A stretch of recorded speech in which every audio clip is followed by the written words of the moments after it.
Oh, we're back with Today Food Loves Football. Great game coming your way Sunday night here on NBC. The Philadelphia Eagles taking on the Detroit Lions. And here to take your game day spread to the next level, the one, the only Chef Bobby Flay. Bobby back with a new season of Beat Bobby Flay Holiday Throwdown, facing off against some of his biggest rivals in epic seasonal showdowns. Bobby, welcome back. Tell me about this holiday throwdown. I mean, it's Beat Bobby Flay, which has been on air for 12 years. I've done 600 episodes of Beat Bobby Flay. But during the holiday seasons, we do about 6 or 8 episodes of holiday style. We bring back all the chefs and the host of Food Network, and it's, it's competition. Yeah. Yeah, it's fun. I always bet on Bobby. Thank you. Bet on Bobby. All right, so speaking of betting and risking, like the fact that you have a New Yorker cooking Detroit and Philadelphia food, I mean, I respect these cities in the greatest way, so please take it easy on me when we talk about the great food of these two cities. Let's start with Philly. So Philadelphia, obviously cheesesteak is the first thing you think about. I'm going to make a ribeye cheesesteak, little kind of bites. These are like just for the game day.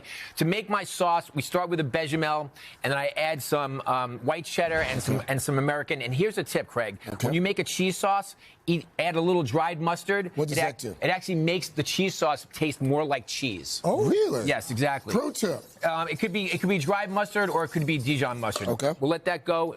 You have your cheese sauce ready to go, and then we're going to use some beautiful ribeye steak. Thinly sliced. Very thinly sliced. And you want to make sure that you get like a nice kind of sear on the outside of the steak, because you want that good contrast of texture. So the heat in the pan must be high. I love using a cast iron pan. I think it's the best way to cook this. And just season it with a little salt and pepper, and don't touch it. Okay, let it get a little crusty first. Don't touch it. Don't touch it. Let it get a little crusty, and then flip it once. Okay. Okay.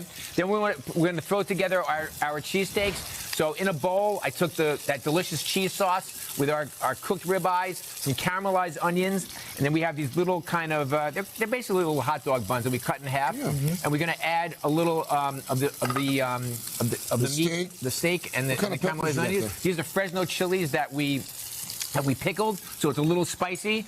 I know you're going to eat it. I am. You know me well. These are you great. know me well. Exactly. Love the portion size. Sometimes you don't want a whole cheesesteak. Correct. Yeah. This is just Plus, if you have one of these, you still have room for the pizza. Correct. Exactly. All right, Detroit-style pizza is very, very specific. Yeah. It's usually it's cooked in a pan. So what we're going to do is we're going to take a hot cast iron pan with some oil, and basically, I mean, nobody tells you this, but you're actually frying the dough, okay?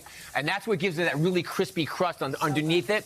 So you fry the dough in a cast iron pan, and then from there, I add a little bit of tomato sauce, and this is the key. You want to leave like a frame for the crust on the outside, and do not oversauce it. The number one thing that people do with pizza that you shouldn't do is you oversauce and over cheese. So just kind of a sprinkling of sauce, a sprinkling of cheese. In Detroit, they don't use mozzarella. They like to use white cheddar. White cheddar. Okay?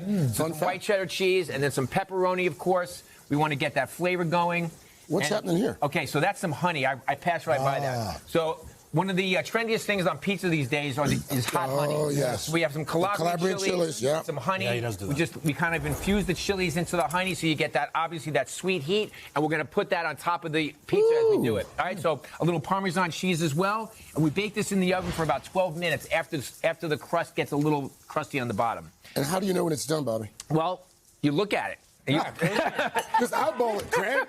Just eyeball it. There's no science to this. When it's not burnt. And you want it to be crusty on the underneath. You want the cheese to be melted. You can see the pepperoni becomes these little cups, and it absorbs all that. And then I take a little bit of that hot honey on top. Oh, yeah. So you get the spicy and the sweet happening. And then with fresh herbs, I want you to look professional at home, Craig. So make sure instead of cutting them, you tear them and just let them drop into the pizza. And there you go. By the way, you could bottle that hot honey sauce. Yep. Some people have. You know, Sweet Heat is Craig's nickname. Oh, it is? Really? True. Say more about that. Say less. What's the verdict here, Lord Jack? It's gone. As usual. A happy play. Thank you. Bobby Fair Flay. fight. Always a pleasure, sir. Thanks, Bobby. We love the Friday morning glasses, too. The website, today.com/food. That's where you'll find the recipes. Also, be sure to catch that big clash. Philly, Detroit, Sunday night, NBC and Peacock. Coverage starting at 7 Eastern. We are back in a moment. This is Today on NCC. Heat's in the house. Sweet Heat.